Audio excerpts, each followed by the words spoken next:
Ayo, salamu alaikum sakiraɓe on kiire jam kori basoɗa e sago tan barakalla alhamdulillahi woɗi haala muddi mo kalten o ɗo muddi mo annabijo sallllahu alayhi wa sallam gollanno o muddije nayyi ɗum hawrata e sawal ɓi adamanke goto du fuu ana jogui ɓetude sawal e ley sariya anni o woni muddi o muddi wonmo men haalten haala muɗum a faami hanɗo ete sa nani wiyama muddi fu jeeyaɗo e sariyankejo o fu ɗum woni o pamare ngel woni muddi anni ɗum woni sawal ɗum woni sawal ayo a yii ndelle paamen ɗum woni sawal ayo hay joni kay hono gattade eta ayino suko o jogori ɗum joni o eti ɗum ni ɓikkoye muɗum nayoy ɗum hawrate sawal wayltinto ayo sakiraɓe on jii go'o ayo hay ɓeydu ɗiɗo bel kasi wattu yaade inchallah wattu fa heƴa fa yuppode sakitoɗam moyta ayni wayltinton ay ɗiɗi ayo oɗon jaafo oɗon jarro koy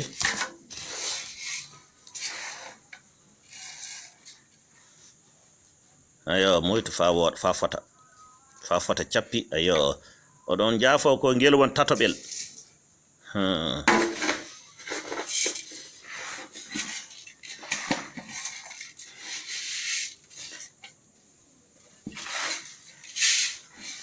moytu fa fota moytu fa jippo fota ayo haya ay ngel woni nayoɓel ayo haya ni woni ko neɗɗo goto sakiraɓe ayi nge woni muddire anni ɗum wiyete ɗum woni sawal mangal ngal woni sawal pamarel ngel woni muddi ndelle ngel nayi muɗum kañum hawrete sawal ɗum woni neɗɗo goto fuu ɗum ittante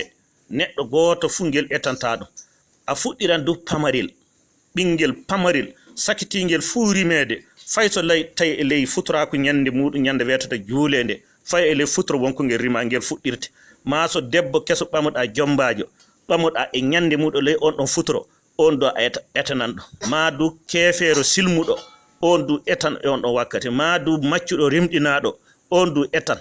ayo on du etan ñande muɗum so tawi ñande mo rimɗi e ley futuraku muɗum hay ɓe woni ettoɓe yaade e garan kiisoɗon ɓe gaddan baytuji meɗen ɗi de kiisoɗen ɗum seeɗa ɗum ka famtinde hollono ɓantu bottirde fa yi o famno ay ndu woni kayru sakiraɓe oɗon jaafoɗon jarra a yi indune ayo hay ɗum woni muddire mangel ngel du ɗum woni sawal hay ni ɗum hani gollirede yaade jonka neɗɗo goto fu gotel ala kulli haalin fa yottoɗo haaɗi ɗo bawɗe ma haaɗi e maɓɓe yimɓe ɓe jogiɗaɓe iwde tilsuɗo e maɗa e gonduɗo e ma saabu Allah sa wawi etandenɗo e kasaɗo maɗa ɗum ka fu e garan kalen inchallah on jettama sanne sakiraɓe on jettama sanne inchallah assalamu aleykum